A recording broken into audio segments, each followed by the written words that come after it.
கர்நாடக மாநில தலைநகர் பெங்களூரில் வால்வோ கார் மீது ட்ரக் கவிழ்ந்து விபத்திற்குள்ளானது.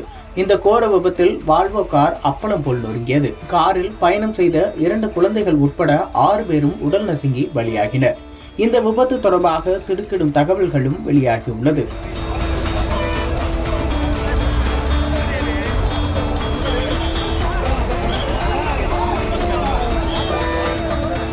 கர்நாடக மாநில தலைநகர் பெங்களூரின் நீலமங்கலா பகுதியில் நேற்று கோர விபத்து ஏற்பட்டுள்ளது. வால்வோ சொகுசு கார் மீது கண்டெய்னர் லாரி கவிழ்ந்ததில் காரில் பயணம் செய்த 6 பேரும் உடல் நசுங்கி சம்பவ இடத்திலேயே பலியாகியுள்ளனர்.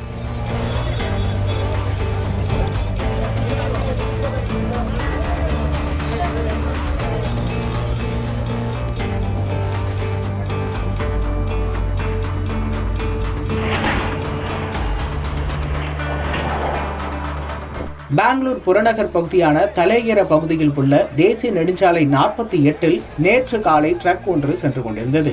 ட்ரக்கை ஒட்டி பக்கவாட்டில் வால்வோ கார் ஒன்றும் சென்று கொண்டிருந்தது. காரில் 6 பேர் பயணித்துள்ளனர். கண்டெய்னர் லாரியும் ட்ரக்கும் ஒரே சீராக சென்று கொண்டிருந்த நிலையில் திடீரென்று ட்ரக் பக்கவாட்டில் சரிந்தது. கண்ணிமைக்கும் நேரத்தில் நடைபெற்ற இந்த விபத்தில் வால்வோ கார் மீது கண்டெய்னர் விழுந்தது.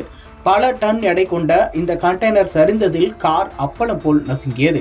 விபத்தை பார்த்த சக வாகன ஓட்டிகள் அதிர்ச்சி அடைந்து உடனே போலீசாருக்கு தகவல் கொடுத்தனர்.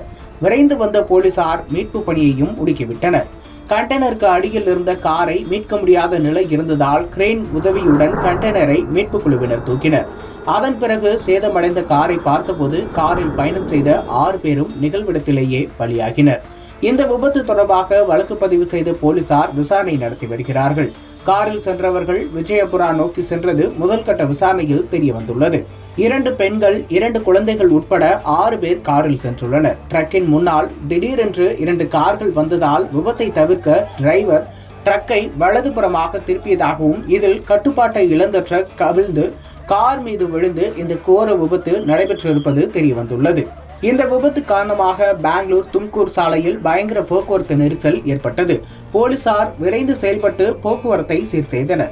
விபத்தில் கார் உருக்குலைந்து கிடக்கும் காட்சிகள் சமூக வலைதளங்களில் வைரலாகி வருகின்றன.